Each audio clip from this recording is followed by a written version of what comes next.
G'day, and welcome to another edition of the Cowbell Podcast, where we talk to extraordinary everyday people. And this week, of course, we've got Kelvin here. How are you, mate? Yeah, good, Dave. How are you? I'm very, very well. Off our double long weekends Long that we've weekend. had back to back here.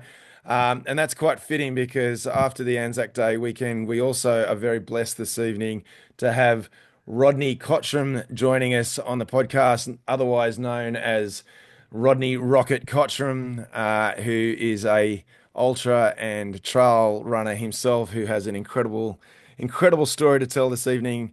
And Rodney is an ex-military man, and that's very fitting off the back of our Anzac Day here. So, Rodney, welcome, mate. It's great to have you on the cowbell, Dave, Kelvin, thank you for having me. mate. How'd you spend your long weekend? Um, this year is actually a little bit quieter than previous years, so I can remember it. So that's one good thing. But mate, it's yeah, it, it's always a special time of year for me. Yep. And do you get together normally on Anzac Day with, some of your mates that you served with there um, previously, or this year was a bit different, as you said? Yeah, so typically we would all get together in Sydney. So blokes would fly down from Brisbane or fly up from Melbourne, and yeah, we'd all get together and do the dawn service in Martin Place in the city, and then yeah, just tell tell war stories all day for the rest of the day, and they tend to change most years as well. They either get a bit more elaborated. Yeah, the stories slightly change. Who got up to what changes as well. So, but it's yeah, look, it's a really good time of year because you don't get to we don't get to see each other very often. When we do, it was it's like it was yesterday. So, um, really yeah, really good time of year. No, that's awesome. That's it's unreal, and it is a special time. Yeah, for a whole bunch of different reasons. But to have you here tonight is really special because you've got a heck of a story to tell, and I'm going to throw pretty much straight over to you. Yeah, tell us about your journey. Tell us about Rodney Cottam and how it's all come to be. Mate, yeah, my story is probably, well, the way things turned out for me isn't entirely like I planned it. I, going back to when I was in school, my intention was to always join the military. That was going to be my career. That was going to be my life. I didn't want to do it straight from school though, so wanted to finish school, work in the real world, so to speak, for a little while, and not just go straight from school straight into straight into the military, and be institutionalized. So go from one institution to another. Wanted to work for a little bit in the real world and for a couple of years. So I did that. Eventually enlisted in the Australian Army, and yeah, my enlistment process was a little bit interesting too. So I was wanted to enlist as a soldier in the army. Mm. Now a soldier is um, we're the ones that work. We're not the officers, So we're the ones that do the work for a living.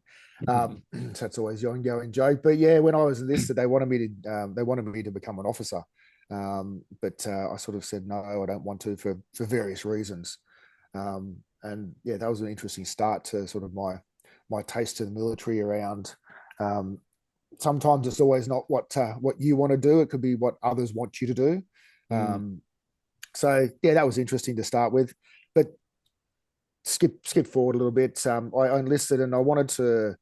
My intention was to always just get as many qualifications as I possibly could. I wanted to be qualified in all different areas, Mm. different skill sets. So I joined and enlisted in the third battalion, the Yep. Royal Australian Regiment, which back then, we're talking a while ago now, was the parachute battalion. So we wore the maroon berets, had the nickname Old Faithful, and we were the guys that jumped out of planes. Now I was always used to get asked, why would you want to jump out of a perfectly good aircraft? The argument there is who says they're perfectly good, and who says the RAF pilots are stable and steady. So yeah, so yeah, that's where I started. yeah, got to jump out of planes a whole heap of times. Got to play with all the really cool weapons systems, get qualified on a whole range of different things, um, and I got to travel around the world as well. So I got to see some different places.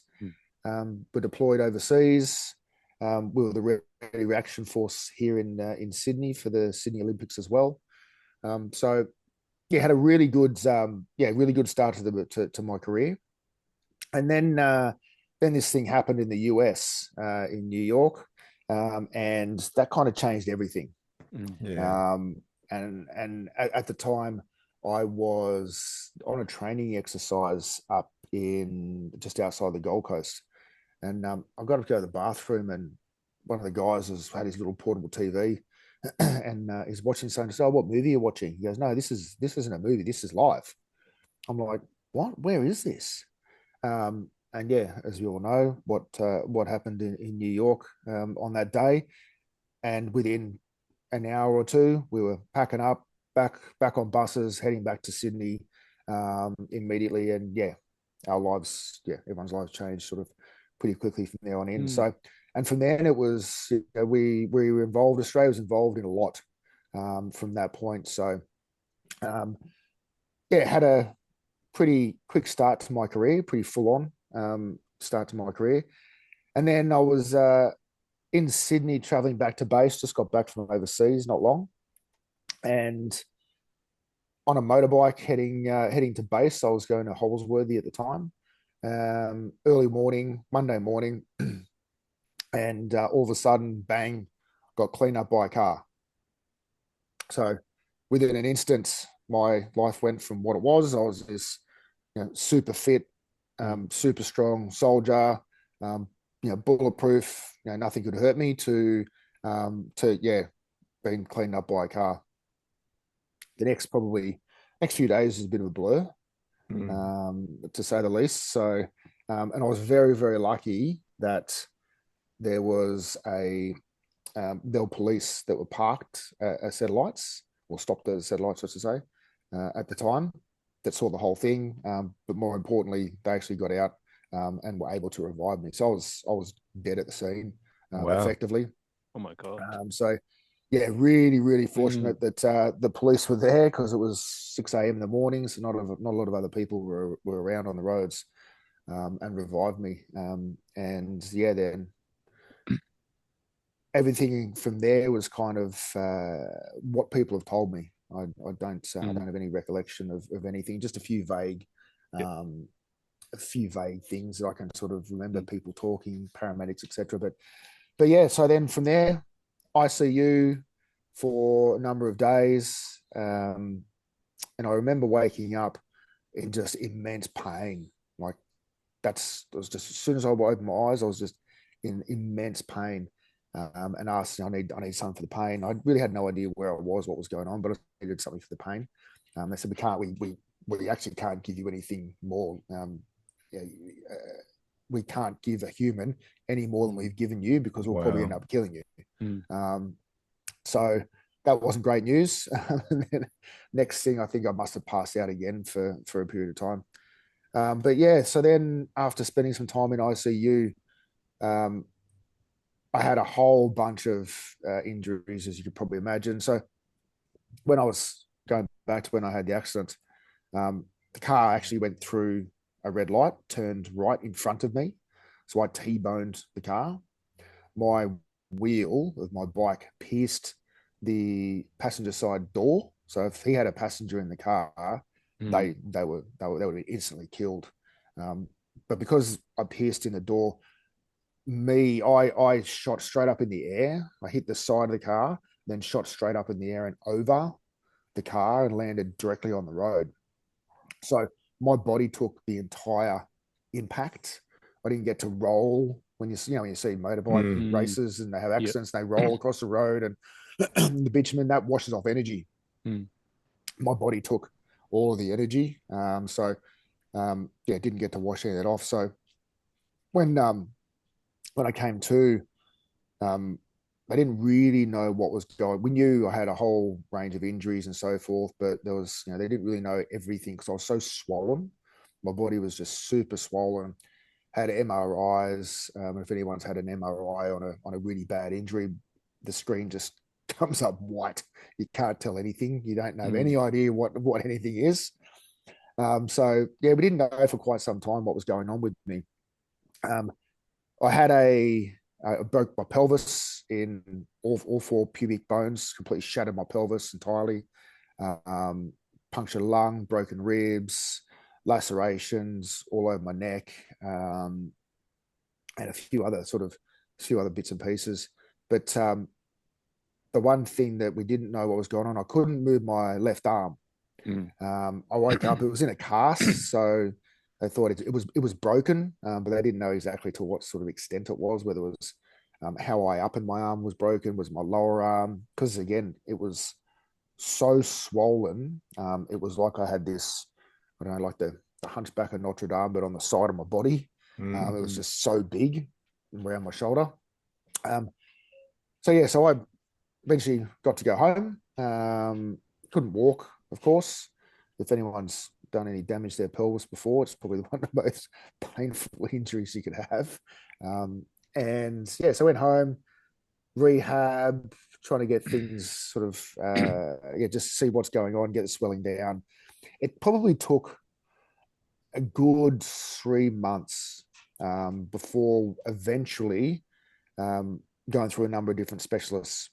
Eventually it was like, okay, we think we know what we need to do, but we won't know for sure until we open you up and get you on the operating table again. And then from there, we'll know what we need to do. I was like, okay, so what are the options? And like, we think you may have done some damage to your spinal cord, hence you have an issue with your arm. But I never had any pain or anything around my spine or my back, which is really confusing. And that is two things that I'm thankful for. That is, one, I was wearing the right gear. Whenever I see some idiot in a t-shirt riding a motorbike, it's just like, it's not you, it's the other people on the road. Because I had the proper leathers, the proper spine protection, all that kind of stuff. That saved my life. If I did not have that, I would have absolutely, without a doubt, been dead. No question. But also because I was super fit. Like I was, my job was to be super fit, super strong. So, I think that if I hadn't had that accident sort of, today, or a normal sort of civilian at the time, could have been a different story as well. So super fit, super strong, but the right gear. Like that's, I can't say that enough. So the what they thought was something wrong with my spine, had some spinal injury, but didn't exactly know what it was or to what extent.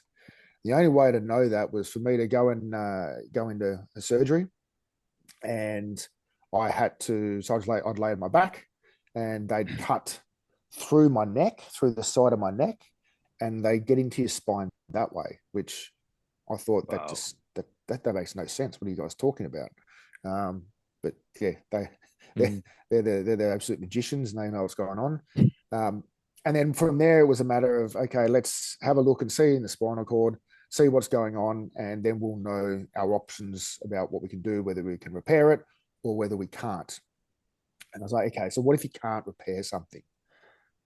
Then it went down the path of, if we can't repair it, this is what we're going to do.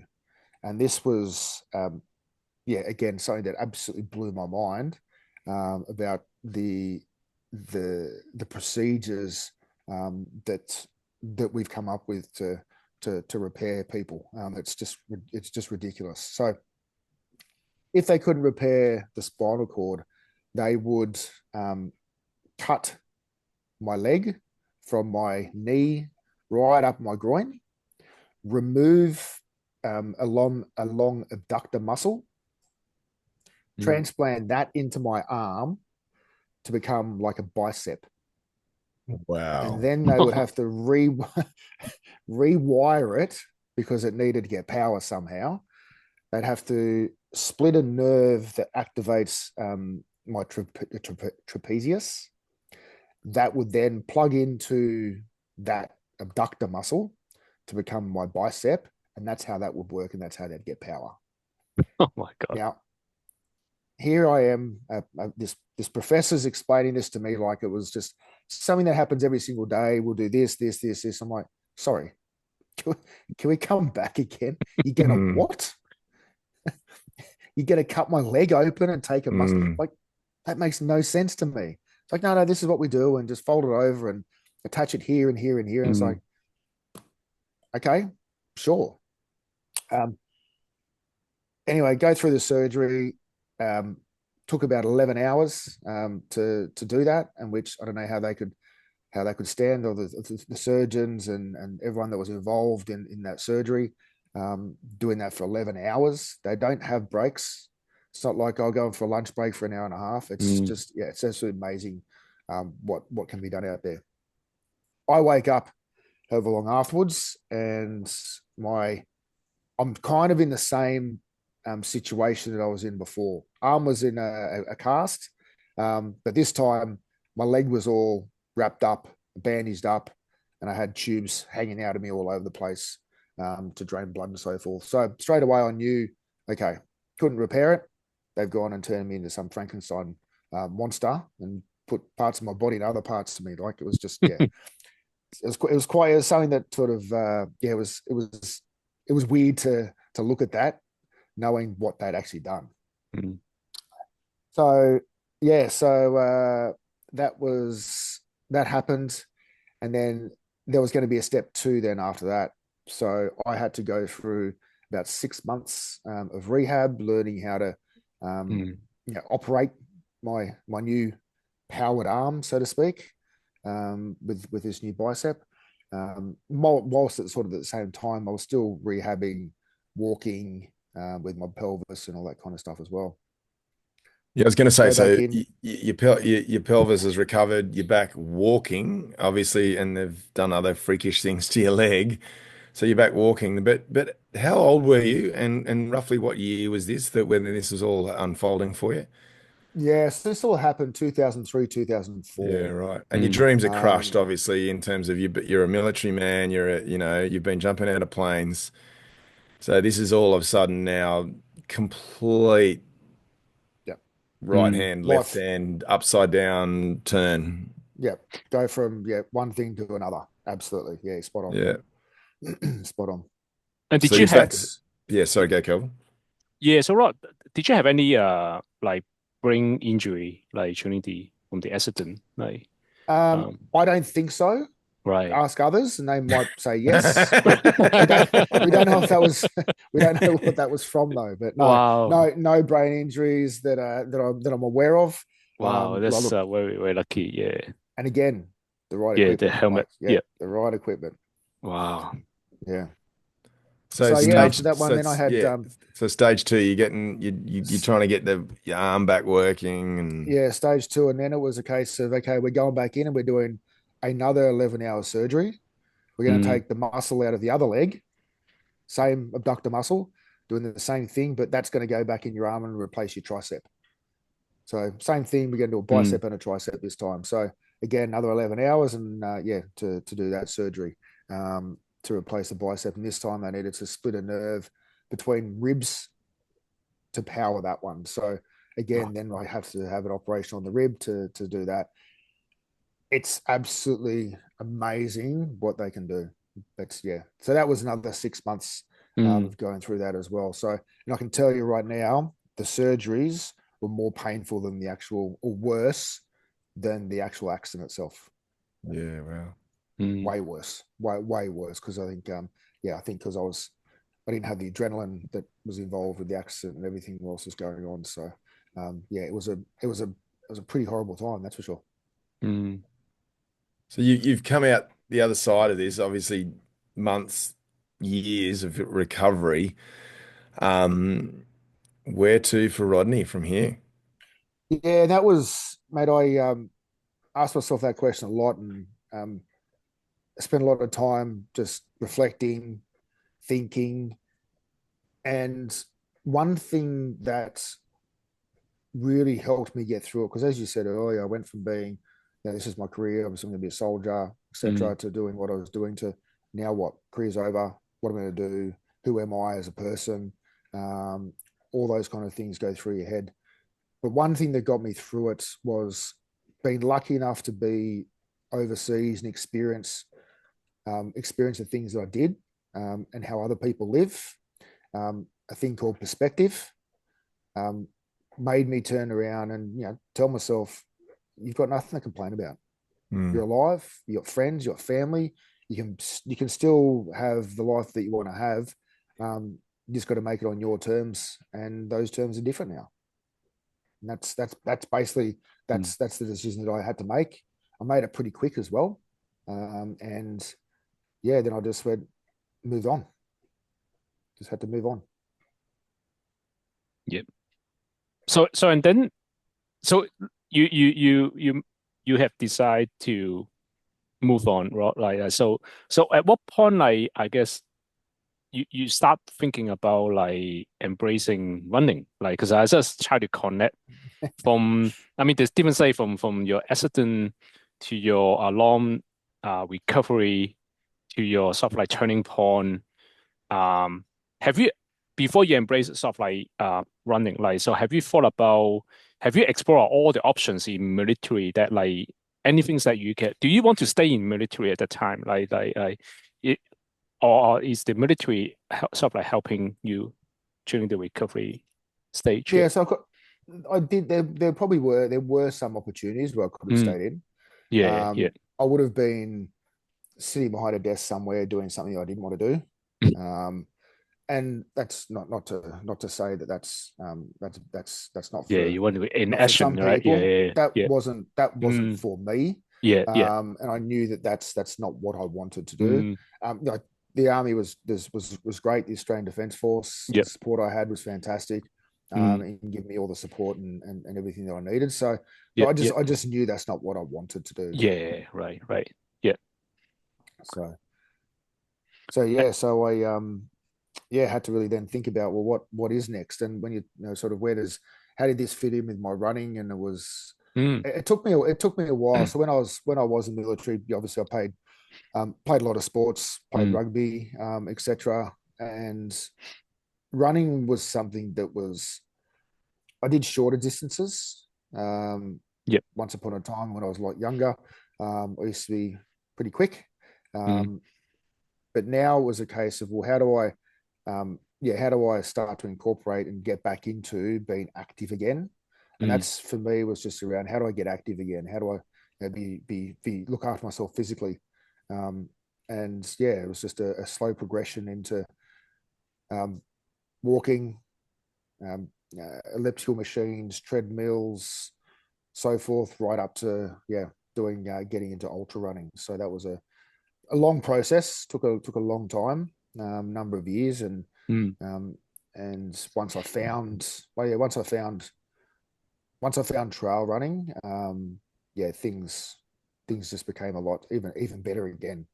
So yeah, there's a lot to be said about that, Ha- ha- which we will. Has anyone sort of like show you, hey, Rod, like you can start trail running? Because they're always interested to find out like what is that turning point or that person you have met say, hey, Rod, don't run on treadmill. There's a better way to run, like run on the trail, like you're a soldier, right?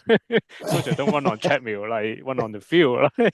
Yeah. No, I don't know. It probably wasn't really a one point that I said, I'll just do trail running. I think Mm, um, I'm surrounded by a lot of national park, yeah. and just I don't know, just started walking a lot more through the national park, and then I was like, well, I can do this a little bit quicker. What if I run a little bit here and a little bit there? And then Mm, I don't know. It was just a moment, I think, where it just really clicked and went, how good is it being out here in national parks and nature? mm, Um, no phone, which I think that was probably one of them. No phone, yeah. nothing to distract me or anything like that. And it was just, yeah, and that's just I instantly just Mm, got addicted to it. And I'll yeah. say addicted. I love it, but I think addiction is certainly the word that I use. That's for sure. Yeah, definitely agree. I think the addiction, this word. Oh, Yeah. definitely. We're all addicted to trail running. Yeah. We're all a bit strange.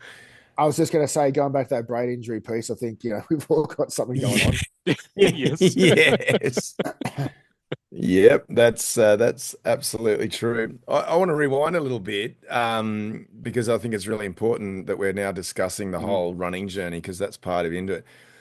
Couple of questions there is through that period, who was your support network during that time? You mentioned family and friends, but I mean, did you actually have support from the military through that period? Obviously, because these things don't, when they start turning you into a bionic man, they don't come cheaply. But so I don't necessarily mean financial, but I guess just, mentally, who was your support network during that period? And then the transition back into, well, I'm not going to say normal life, but back into life. You mentioned that was you hasty, like you made that decision pretty quickly. But were there some things around you that were able to point you in the right direction and some people that were able to get you there? Yeah, so Sport Network came from a number of different places. Obviously, my my mates, fellow soldiers that I was in with, they were certainly there to support me the whole way at all times. So it's not like something's happened to you, you kind of you're not one of us now. You're out. That's not the case at all. So I Mm. think having my mates there and supporting me it was absolutely crucial. Family, having family, the actual defense force itself. So my unit that I was a part of, there were other people that I hadn't really met before. They'd come and visit me and just want to say good day. I became a bit of a story going around the battalion. Was that's that guy that's the guy that happened to him, and kind of does just became this story, so Mm. to speak. So everyone was really, really great. Departments of Veterans Affairs at the time, because going back when it happened, this was only kind of the start of when Australia was being deployed in recent sort of modern times. So there wasn't there wasn't a lot going on in terms of soldiers a lot of soldiers being deployed or a lot of defense personnel being deployed all over the place. There was only sort of some smaller numbers. Then, of course, over the next few decades since then, a lot of people got deployed. A lot of people were Mm. overseas. A lot of people saw things. A lot of people got injured mentally, physically. So those resources that the military had got spread really, really thin. Um, Mm. I was probably fortunate that I had a lot more support because it wasn't spread so thin. But yeah, then subsequently, that support network got spread pretty thin, so it was a Mm. lot harder. But yeah, for me, I had I had all the support that I needed really. Mm. And then I want to break down some of the challenges that you've taken on, obviously with the running, because that's what's got you here, I guess, like that. But um, the surgeries, epic. How'd they go? If we're being brutally honest, how'd they go? Yeah, look, if I had that accident even 12 months earlier, the surgeons were like, we would have amputated your arm. Right. There's nothing we would have done. It would have just been, to probably use a better term, or it just would have just been a dead piece of meat hanging off the side of your body. Mm. It would have got in the way and caused you more grief than anything else because you couldn't have done anything. It would have been probably dangerous. So, look, what it's been able to do for me is I can lift I can bend my elbow. Um, I can't feel. I've got absolutely no feeling whatsoever. So it's a great party trick when mates want to stab me with a fork or something. I have no idea. Um, People pull out hairs in my arms, no sort of thing, no idea. So yeah, we can have a bit of fun with it as well. Which look, I do. Look, at the end of the day, why not have some fun with it?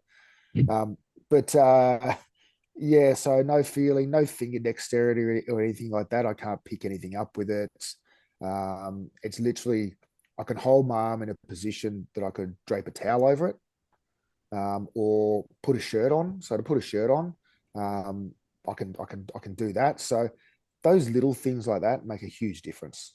Mm. It's one of those things. I think we take a lot of stuff for granted. And look, yeah, anyone who's had some sort of accident or anything like that will always say, you take this for granted and take that for granted, and you know what? So we should. If when you're healthy and everything's going right, you should take things for granted. Why not? But yeah, so I can do things with it. It makes life certainly a lot more useful. Like when I run, I just have my hand in my pocket of my shorts. I can't do anything else with it. So, Yes, I but do remember that one. I think, what was it, 3 years ago when I first met you? And as embarrassing as it is, but I'm glad people pluck your hairs out, because what I said probably didn't hurt your feelings too much. But I remember coming across Rodney and he came past me, and I think it was at Lonely Mountain the first year. I think that might have, no, it no, wasn't it Lonely was Mountain the first Alpine year. Ascent. Alpine Ascent. There you go.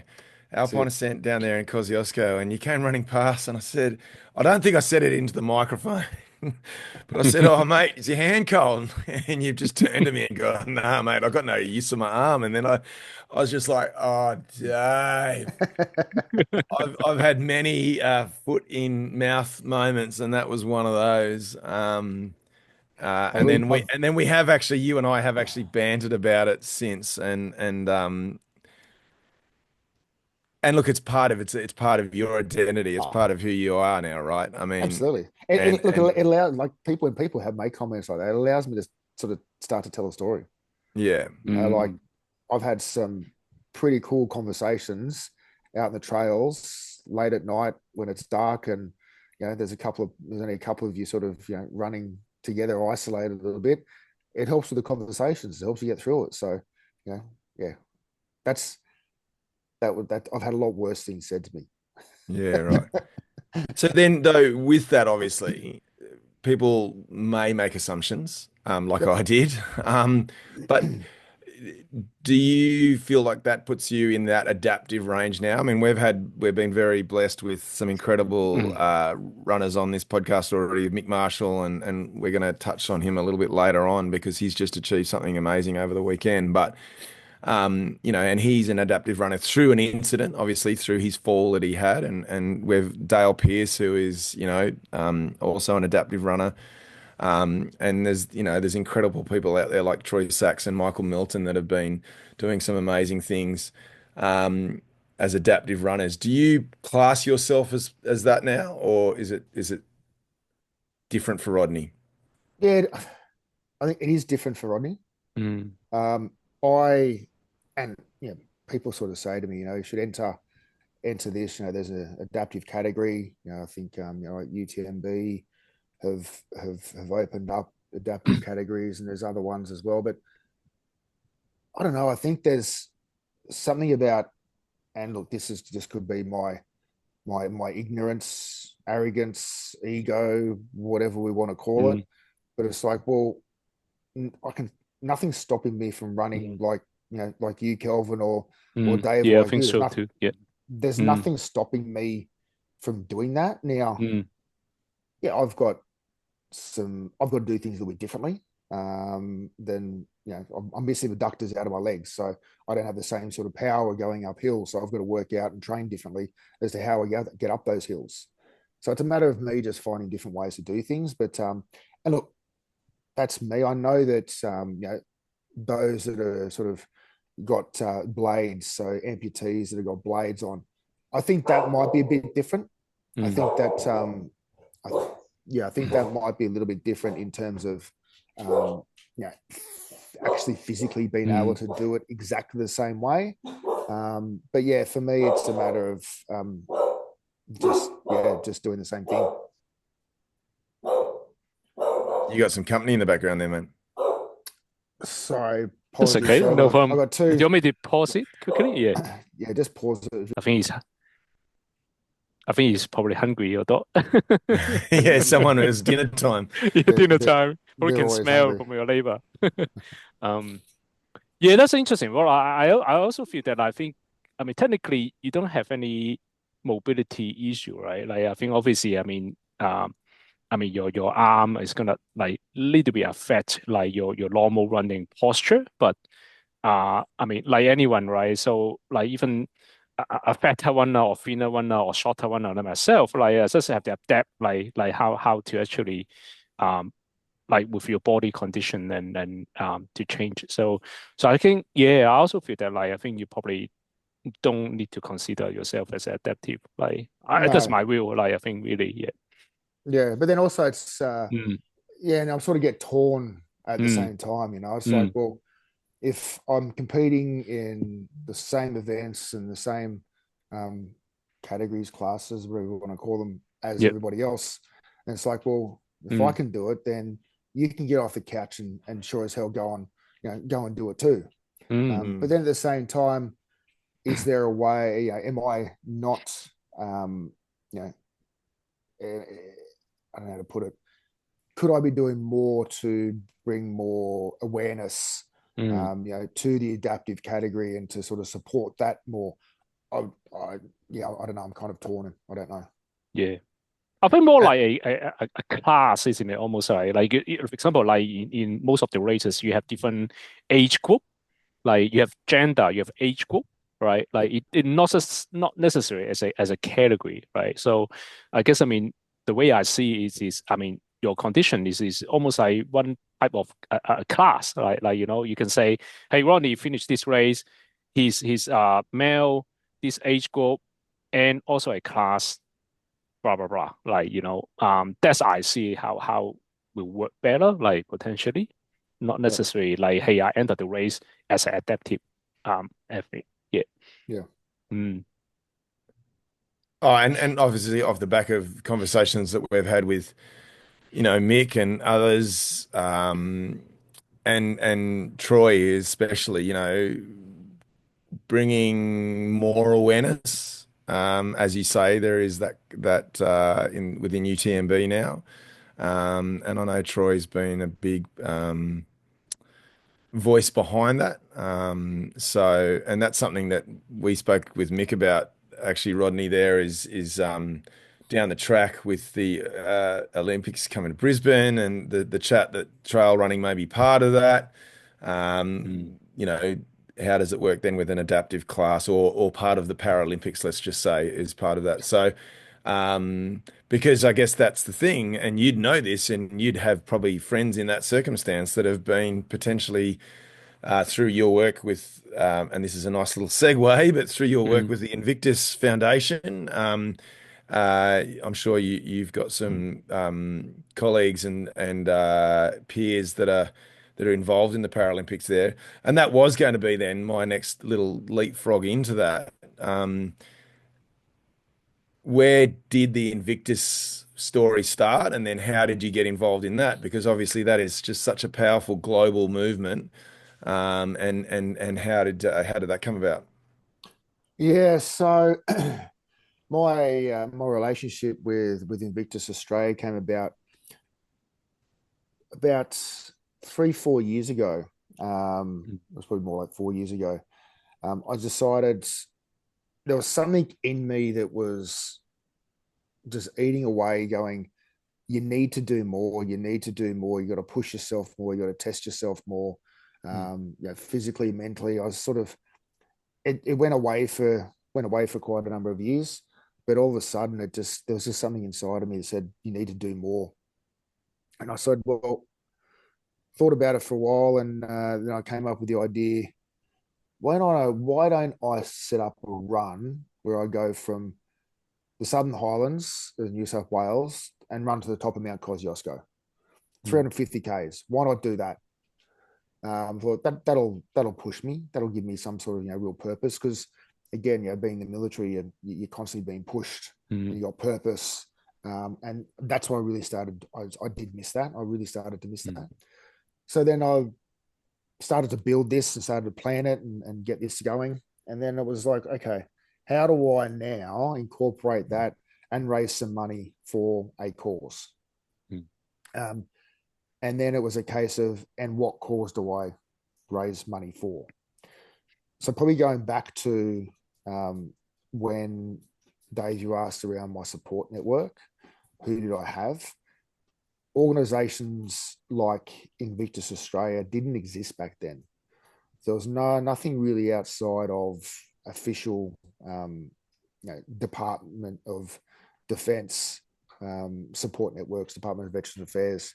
There was nothing else. And going back to when I said, subsequently since then, we've got a lot of our veterans and military personnel have been injured physically and mentally, so forth.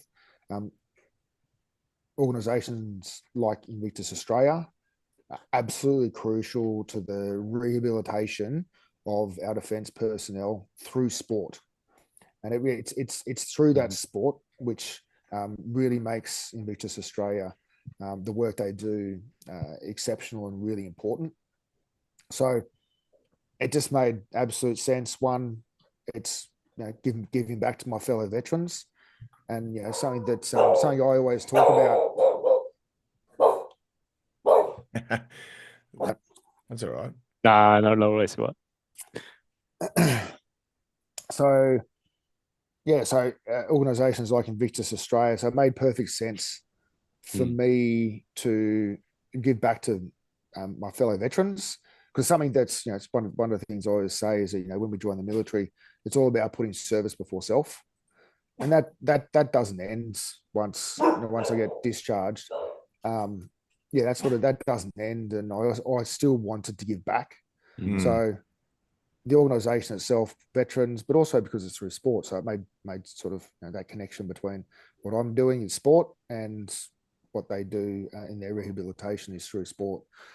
So that was the charity that I chose to work with, and we raised some really awesome funds. They gave me a lot of support back as well, that community. So it's been an ongoing thing now for the last 3 years.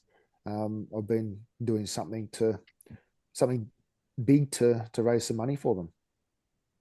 So you ticked off the Southern Highlands to Cozzy. What was then after that? What was it? What's the beat? Because you've done obviously one just at the end of last year there, and so then after Cozzy, we did 500 kilometers in 5 days. Well, sorry, 500 kilometers in 106 hours. That was from Port Macquarie to the Anzac Memorial in Hyde Park in Sydney. And then the end of last year, we did 560 kilometers in 7 days from Wagga. Sorry, not Wagga. Wagga to the city CBD. Wow. As well. So all kind of areas. So I think I've seen most of New South Wales on foot. That's cool. And how are those quests? How are those challenges different to running? Obviously up there at Ultra Trail, running 100K, or running, the Lonely Mountain 100, or the miler down at Kosciuszko. How are those solo runs where you're doing it for a cause and there's meaning? I'm not saying that there's not meaning behind those other events, because there is, but how's that different? Yeah, it is a different mindset. You don't have the you go to a race, as we've all been. You go to a race on the start line, even the build up to it. You get to the start line and there's a whole bunch of other people, and they've all got the energy, and you get really pumped, and really, you got the adrenaline going, and the crowd and the aid stations and all the whole atmosphere is very different with a race. These longer runs, and I tend to only have between 2 to 4 support crew with me that do these. So there's a lot less people. It can be very lonely out on a highway. We try to stick to many trails as possible and a lot of national park as possible.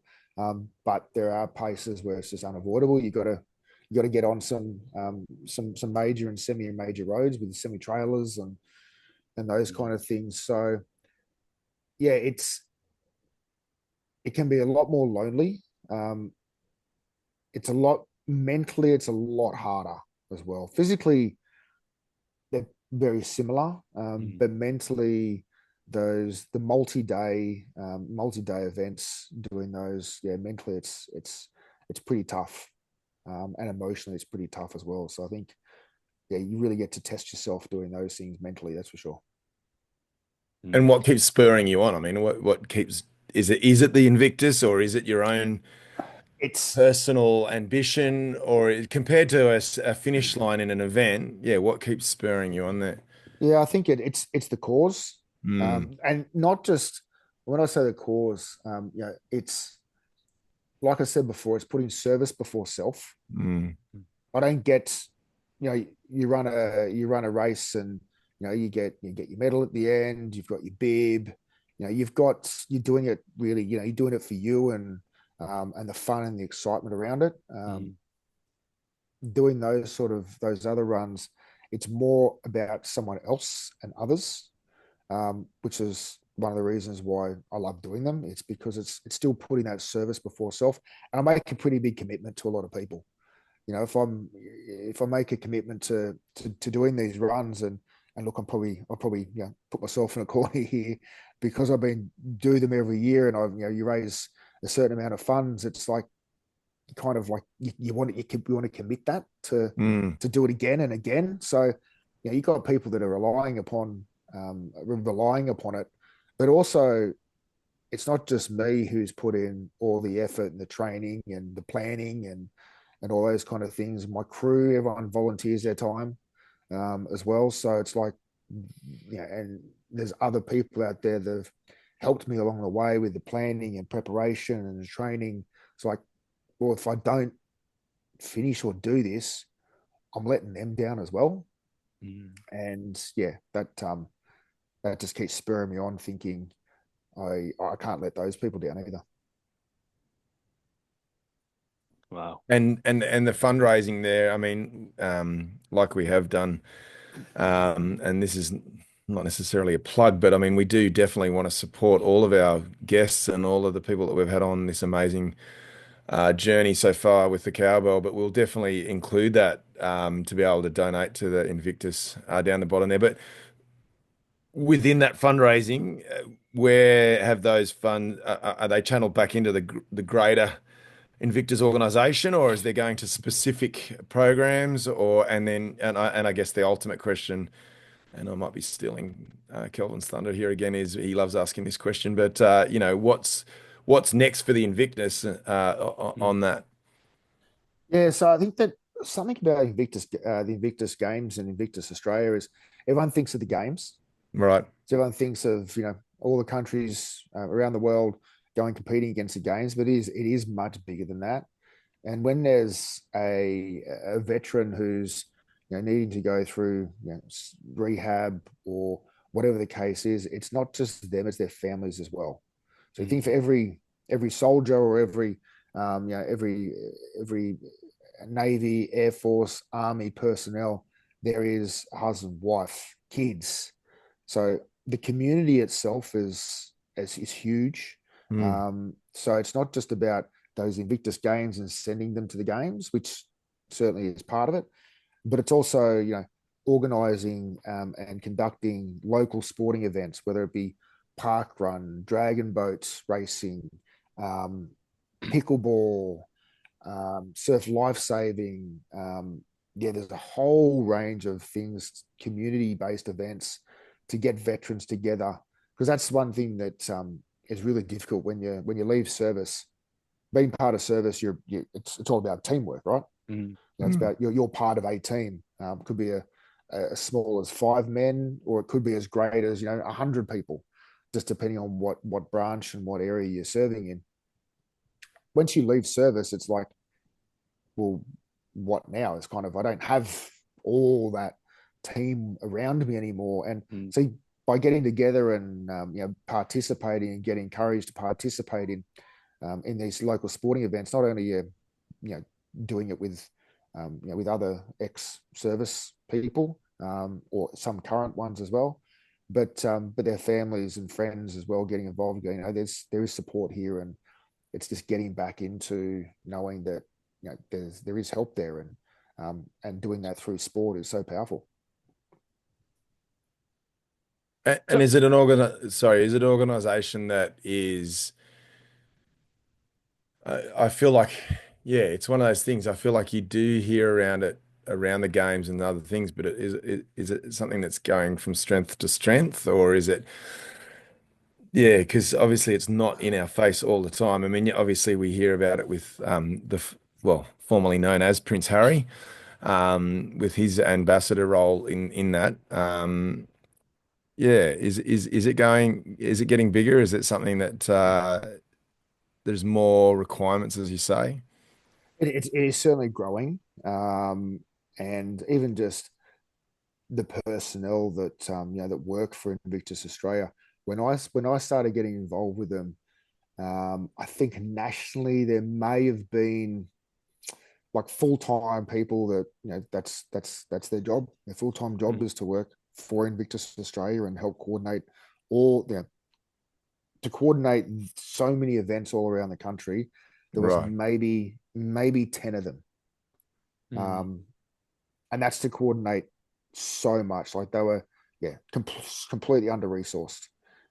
That now has grown quite significantly to have representation and people in every state, to be able to organise and help facilitate all these things.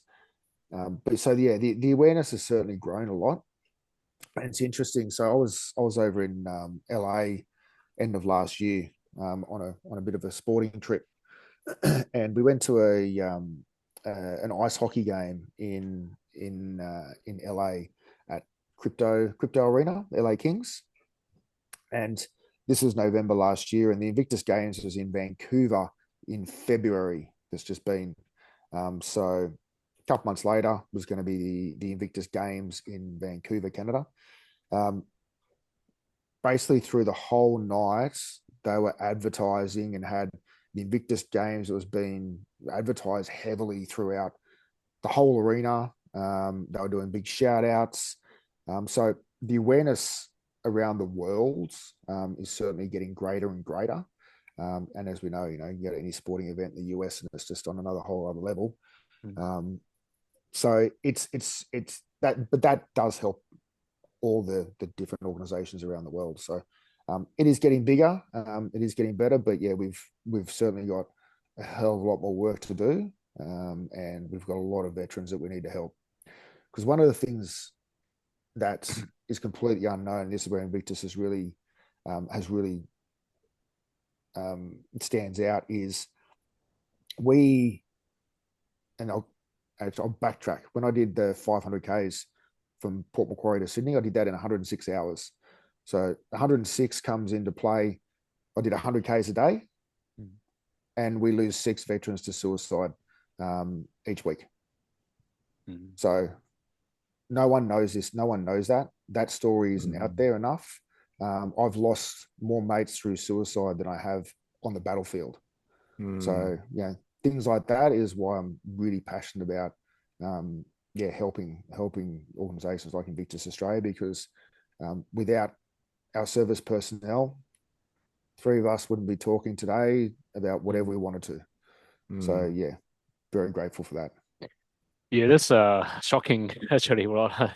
I mean, just from what you told us, like I think we lost 6 veterans per week. Per week, is it right? Per Yep. week. Yeah. Yeah. And with Invictus Australia, like do they encourage the veteran get into like trail running, or they just say, hey, there's all range of different sports, like pick your choose, like because I mean, knowing that you are such a good sort of like case study that like how much it is sort of like help you like embracing trail running. So would they consider like, hey, you're a veteran, come to Invictus Australia, now I pair you up with Rod and go on trail running, Yeah, look, that's one of my missions, is to get Invictus Australia more heavily involved, or mm, involved, in trail running events. And now yeah, whether they're 50, 100, the mm, big events,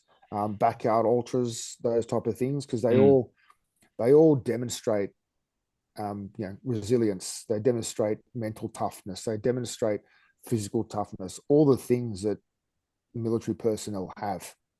So, to me, it's just a perfect mix. And you're out talking to awesome people. You're in nature. It's great for the Mm. healing process. It's great for the mind. So yeah, it's a perfect fit as, and that's one of my missions is Yeah, awesome. to bring them together for sure. Yeah. And so what will be your next event, Rod?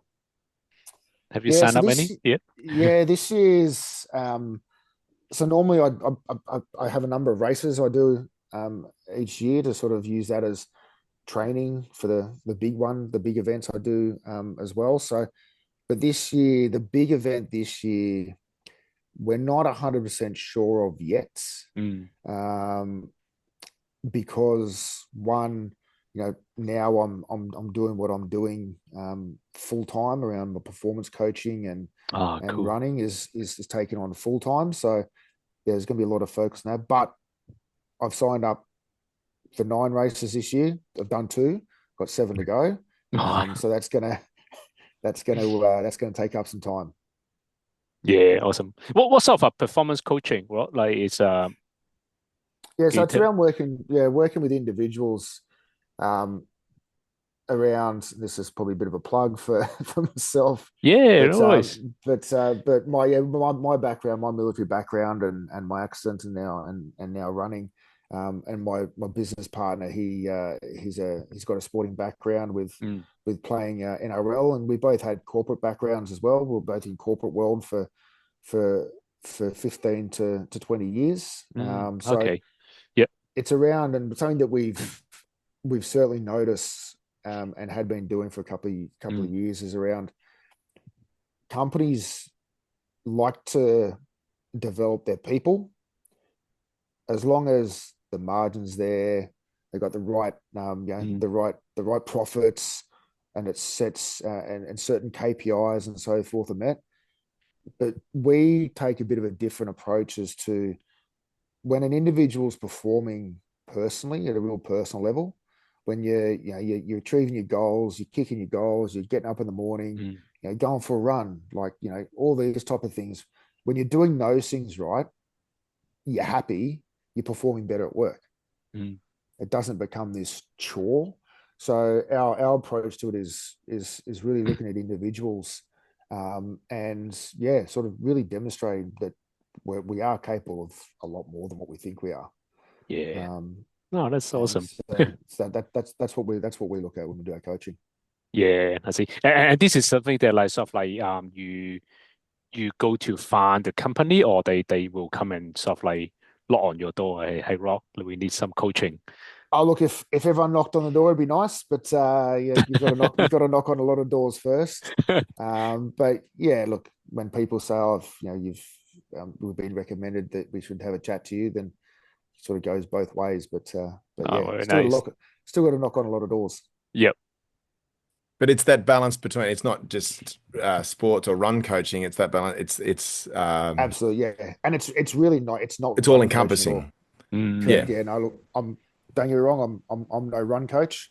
Um, some of my training methods are very different to others. But yeah, it helps apply to training, helps Yeah. apply to relationships. It helps apply to to life really, different aspects of it. So yeah, between us, we've got some pretty good experience. We've been through a lot, and it's something that we can share. Well, that's the thing, isn't it? I mean, Mm. you've had some incredible life experiences Mm. and lessons like many of us have, and that's no different to the extraordinary everyday people that we get to chat on this podcast every week or every fortnight. But to be able to gain some knowledge from that, and it's power, right? And I mean, that's how this actual podcast was born. It's power with learning from others. It's power hearing about other people's stories and whether it's a specific personal goal or whether it's something bigger. And I mean, you've taken on many of those with Invictus and your own journey with your own running journey. But it's an incredible story, Rodney. And we like to, I guess, close things off with our cowbell podcast with asking you, what is your cowbell moment? So, what is something that rings true for you that you've I don't know that cowbell. Every time you hear the cowbell, it reminds you of that moment in your life or your running career or whatever it might be. That is like, yep, this is it. But it's pretty. It's something that I always tell myself and something that I always think about. And I've actually got it on my shirt today. I wore the right shirt. And it says you can't break me. You gotta get the Yeah, angle right. Yeah, Yeah. It says you can't break me. yeah, there you yeah. go. So it does not matter what happens. Mm. You can go through pain. We've all been out on the trails and you've done 90 Ks and it's like, got 10 to go. How do I keep going? You can't break me. It's only temporary. Pain's only temporary. I've been through, I've died before, Yeah. and all sorts of things happen. So that's always don't always think about is you just can't break me. I'm gonna push through it, and the pain's only temporary. And it's that thing Wow. about coming back. And I mean, Mm. I've I've seen you at some races where, I thought, well, I thought you were indestructible. Let's put it that way. The first couple of times I met you, I thought, look at this guy. And then I do remember one race up there where you done your second lap, and then you came in and you was like, yeah, no, I'm done. Now, I don't think the race broke you, but you knew when your limit was. But there was nothing stopping you from coming back and doing it and trying it again. And that's exactly what you did last year in 2024 when you came back to that same event and you did tick it off. So there you go. Yeah, and that's mate. Those DNFs sometimes I've learned more from DNFs than I have finishes. 100%. And I thought that that race you were talking about, Dave. That first one I did, Lonely Mountain. That was my Yeah. first DNF ever, Yeah. and I was absolutely devastated. Like devastated. It took me days to like sort of think what happened, what went wrong, and I was like really kicking myself, and then had to stop and regroup and really go. You know what? Fuck! I learned so much more out of it. Mm. And that's when I realized that yeah, the DNFs. As long as you can walk away and learn something from it, and yeah, meant Mm. so much more. And yeah, went back last year and no issues. That's epic, mate. And I look, Rodney, I don't think anything is going to break you. You've flown through the air and literally picked yourself up off the ground again, and here you are, and you're doing incredible things. And having having had the pleasure of coming across you at many different events now and seeing what you're taking on for just the Invictus Foundation or Invictus Australia, but also with your own business there now and your own goals. I think, mate, that is absolutely outstanding. So, Rodney, Rocket Cotram, thank you very much for coming on the Cowbell this evening. It's been absolutely awesome. And we look forward to seeing you in your very different role, supporting your amazing partner, Amanda, up there at UTA, where you'll be supporting her in her 100K. I will. I'll be pushing her along and kicking her out of those aid stations pretty quickly. Is she Tough gonna life. is she gonna wearing your top? You can't break me. Yeah, no, she doesn't have sleeves on, so she can't. Ah, yeah. Yeah. Probably have a tattoo. There you go. That's an idea. I'll put that to her. There you go. Yeah. Right. Mate, awesome Y- stuff. We'll see you at UTA. Gents, thank you very much. Really appreciate it. Thank you so much, Rob.